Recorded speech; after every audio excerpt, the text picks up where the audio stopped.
दोस्तों, आज हम पढ़ने जा रहे हैं यूजीसी नेट पाठ्यक्रम में लगी कहानी चंद्रदेव से मेरी बातें, जिसकी लेखिका का नाम राजेंद्र बाला घोष है, जिन्हें हम बंग महिला के नाम से भी जानते हैं। इस कहानी का प्रकाशन वर्ष 1904 है, जो कि सरस्वती पत्रिका में प्रकाशित हुई थी। ये एक तरह ये पत्रात्मक शैली में लिखी गई कहानी है, जो कि एक प्रकार का व्यंग्य है, जो उस समय के तत्कालीन भारत की जो भी स्थिति थी उस पे प्रकाश डालते हुए लेखिका ने व्यंग्य के रूप में इस कहानी को लिखा। चलिए शुरू करते हैं। भगवान चंद्रदेव, आपके कमलवत कोमल चरणों में इस दासी का अनेक बार प्रणाम। आज मैं आपसे दो चार बातें करने की इच्छा रखती हूँ। क्या मेरे प्रश्नों का उत्तर आप प्रदान करेंगे? कीजिए, बड़ी कृपा होगी। देखो, सुनी अनसुनी सी मत कर जाना। अपने बड़प्पन की ओर ध्यान देना। अच्छा, कहती हूँ, सुनो।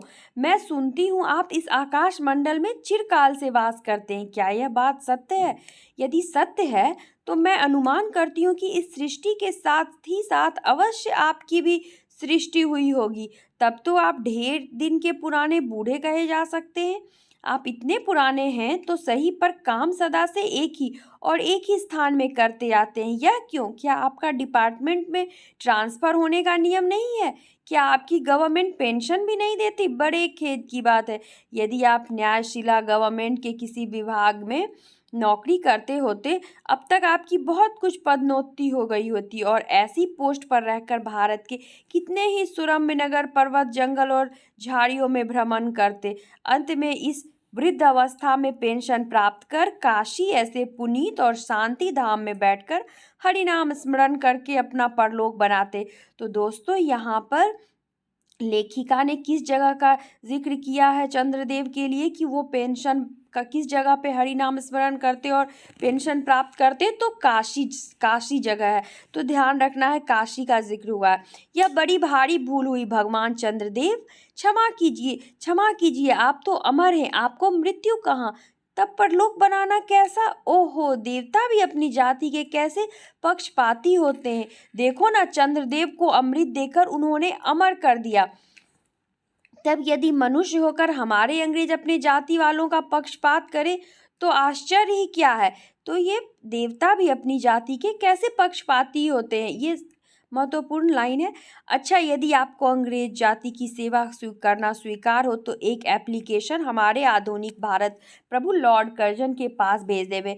उस समय तत्कालीन भारत के वायसराय कौन थे? Lord Curzon. तो उनका जिक्र हुआ है यहाँ पे, कर्जन का, तो ये ध्यान रखना है।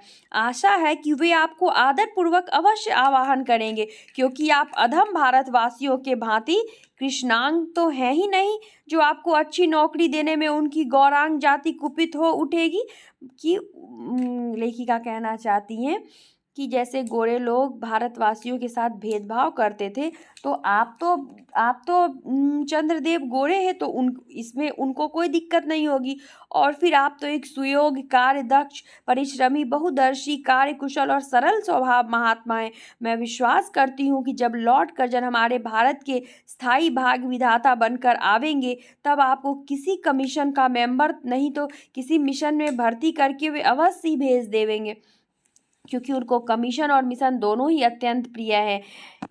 ये लेखिका ने व्यंग्य के भाव रूप में इस लाइन को कहा है कि उन्हें कमीशन, क्योंकि कमीशन बहुत निकलती थी उस समय, और मिशन दोनों ही अत्यंत प्रिय है अंग्रेजों को। आपके चंद्रलोक में जो रीति और नीति सृष्टि के आदि काल में प्रचलित थे, वे ही सब अब भी हैं। पर यहाँ तो इतना परिवर्तन हो गया कि भूत और वर्तमान में आकाश पाताल का सा अंतर हो गया है। मैं अनुमान करती हूँ कि आपके नेत्रों की ज्योति भी कुछ अवश्य ही मंद पड़ गई होगी, क्योंकि आधुनिक भारत संतान लड़कपन से ही चश्मा धारण करने लगी है। इस कारण आप हमारे दीनहीन क्षीण भारत को उतनी दूर से भली भांति न देख सकेंगे। आधुनिक भारत संतान लड़कपन से ही चश्मा धारण करने लगी। अतएव आपसे सादर कहती हूँ कि एक बार कृपा कर भारत को देख तो जाइए। यद्यपि इस बात को जानती हूँ कि आपको इतना अवकाश कहाँ, पर 8वें दिन नहीं तो महीने में एक दिन अर्थात अमावस्या को आपको हॉलीडे अवश्य ही रहती है। यदि आप उस दिन चाहें तो भारत भ्रमण कर सकते हैं। इस भ्रमण में आपको कितने ही नूतन दृश्य देखने को मिलेंगे, जिसे सहसा देखकर आपकी बुद्धि जरूर चकरा जाएगी। यदि आपसे सारे हिंदुस्तान का भ्रमण शीघ्रता के कारण ना हो सके तो केवल राजधानी कलकत्ता को देख लेना तो अवश्य ही उचित है। उस समय भारत की राजधानी कलकत्ता थी और उस चीज़ को यहाँ पे लिखा गया है। तो ये ध्यान में रखना है कि लेखिका ने कि राजधानी कलकत्ता का जिक्र किया है। वहाँ के कल कारखानों को देखकर आपको यह अवश्य ही कहना पड़ेगा कि यहाँ के कारीगर तो विश्वकर्मा के भी लड़कदादा निकले। महत्वपूर्ण है यही क्यों आपकी प्रिय सहयोगिनी दामिनी, जो मेघों पर आरोहण करके आनंद से अटखेलियाँ खेल किया करती हैं, वह बेचारी भी यहाँ मनुष्य के हाथों का खिलौना हो रही हैं। बिजली के और जिक्र किया है। बिजली जो हम लोग आजकल बिजली की बात हो रही है कि उस समय ये सब कलकत्ता में नई बिजली आई होगी, तो वो इसलिए वहाँ बता रही है कि कलकत्ता में बिजली को भी यहाँ पे लोग बिजली हाथों का खिलौना हो गई है। भगवान निशानाथ, जिस समय आप अपनी निर्मल चंद्रिका को बटोर मेघमाला अथवा पर्वतों की ओर से सिंधु के गोद में जा सकते हैं, उस समय यही नीरदवासिनी विश्वमोहिनी सौदामिनी अपनी उज्जवल मूर्ति से आलोक प्रदान कर रात को दिन बना देती है रोशनी। तो वही बता रही है।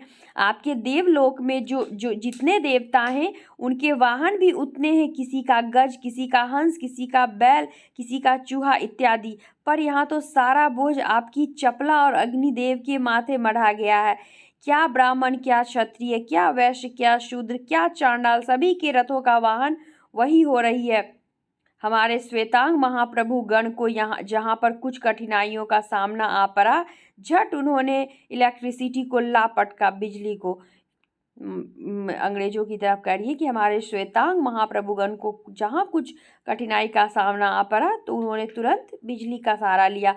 बस कठिन से कठिन कार्य सहज में संपादन कर लेते हैं। हमारे यहाँ के उच्च शिक्षा प्राप्त युवक काठ के पुतलों की भांति मुंह ताकते रह जाते हैं।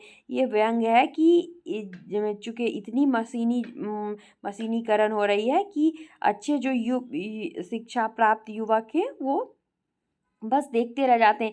जिस व्योम वासिनी विद्युत देवी को स्पर्श तक करने का किसी व्यक्ति का साहस नहीं हो सकता, वही आज पराए घर में आश्रय नारियों की भांति ऐसे दबाव में पड़ी है कि वह चू तक नहीं कर सकती। क्या करे बेचारी के भाग में विधाता ने दासी वृत्ति ही लिखा था। हरि पदोद्वा त्रैलोक की पावनी सुरसुरी के भी खोटे दिन आए हैं, वह भी अब स्थान स्थान में बंदग्रस्त हो रही है। उसके वक्ष स्थल पर जहाँ तहाँ मोटे बृहदाकार खंभ गाड़ दिए गए। कलकत्ता आदि को देखकर आपके देवराज सुरेंद्र भी कहेंगे कि हमारी अमरावती तो इसके आगे निरी फीकी सी जान पड़ती है। महत्वपूर्ण पंक्ति है कि देवराज सुरेंद्र भी कलकत्ता के सामने अपनी अमरावती को फीकी उन्हें लगेगी। वहाँ ईडन गार्डन तो पारिजात परिशोभित नंदन कानन को भी मात दे रहा है।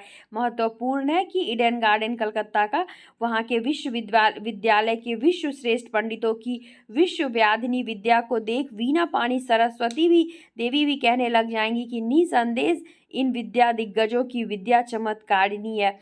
वहीं के फोर्ट विलियम के फौजी सामान को देखकर आपके देव सेनापति कार्तिकेय बाबू के भी छक्के छूट जाएंगे। तो लेखिका ने देव के सेनापति किनको बोला है? कार्तिकेय बाबू को। तो ध्यान रखना है क्योंकि देव सेनापति महाशय देखने में खास बंगाली बाबू से जचते हैं और उनका वाहन भी एक सुंदर मयूर है। तो ये भी ध्यान रखना है। बस इससे इनके वीरत्व का भी परिचय खूब मिलता है। वहाँ के मिंट को देखकर सिंधु तनया आपकी प्रिय सहोदरा कमला देवी तथा कुबेर भी अकचका जाएंगे। ध्यान रखना है ये सब भी आपकी प्रिय सहोदरा कमला देवी और कुबेर। भगवान चंद्रदेव इन्हीं सब विश्वमयोत्पादक अपूर्व दृश्यों का अवलोकन करने के हेतु आपको सादर आमंत्रित तथा सविनय आहूत करती हूँ। संभव है कि आपको संभव है कि यहाँ आने से आपको अनेक लाभ हो। आप जो अनादिकाल से निज उज्ज्वल वपु में कलंक की कालिमा लेपन करके कलंकी, शशांक, शशधर, शश लांछन आदि उपाधि मालाओं से भूषित हो रहे हैं।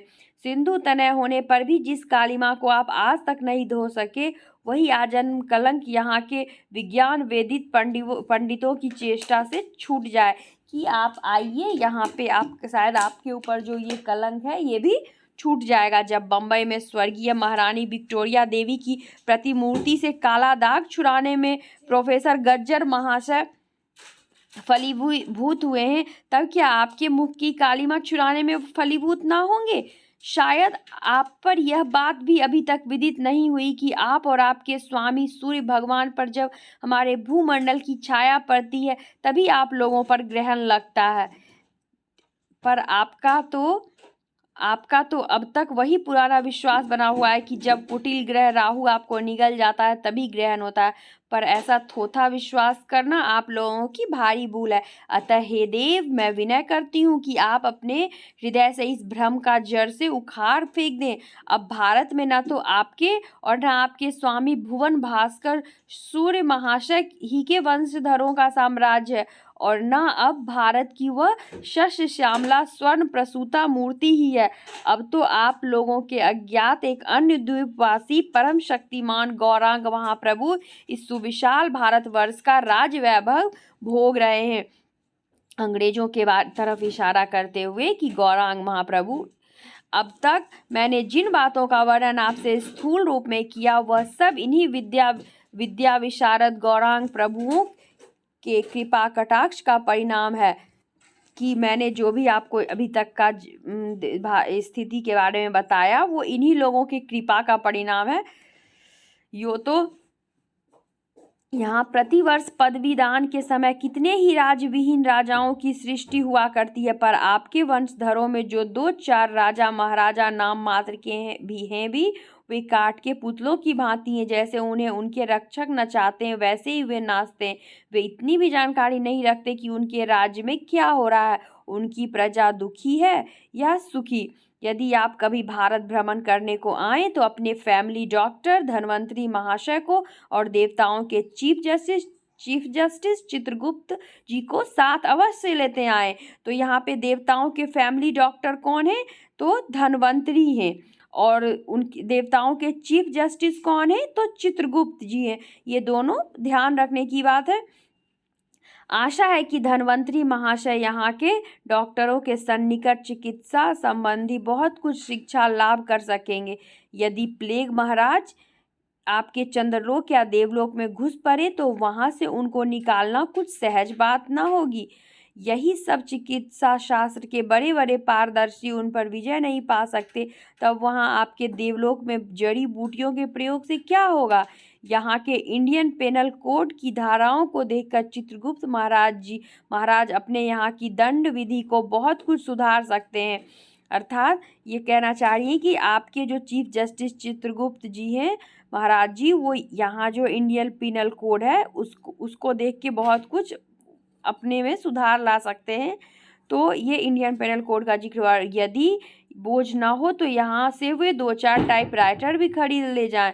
जब प्लेग महाराज के अपार अनुग्रह से उनके ऑफिस में कार्य की अधिकता होवे तब उससे उनकी राइटर्स बिल्डिंग के राइटर्स के काम में बहुत ही सुविधा और सहायता होगी। वे लोग 2 दिन का काम 2 घंटे में कर डालेंगे। अच्छा, अब मैं आपसे विदा होती हूँ। मैंने तो आपसे इतनी बातें कही, पर खेद है आपसे उन अनुकूल या प्रतिकूल एक बात का भी उत्तर ना दिया। परंतु आपके इस मौनावलंब को मैं स्वीकार का सूचक समझती हूँ। अच्छा, तो मेरी प्रार्थना को कबूल करके एक दफ़ा यहाँ आइएगा ज़रूर। एक बंग महिला। इस तरह से ये कहानी समाप्त होती है। दोस्तों, मैं प्रश्न भी लाऊंगी, महत्वपूर्ण जो भी प्रश्न होंगे कहानियों के। फिलहाल के लिए धन्यवाद।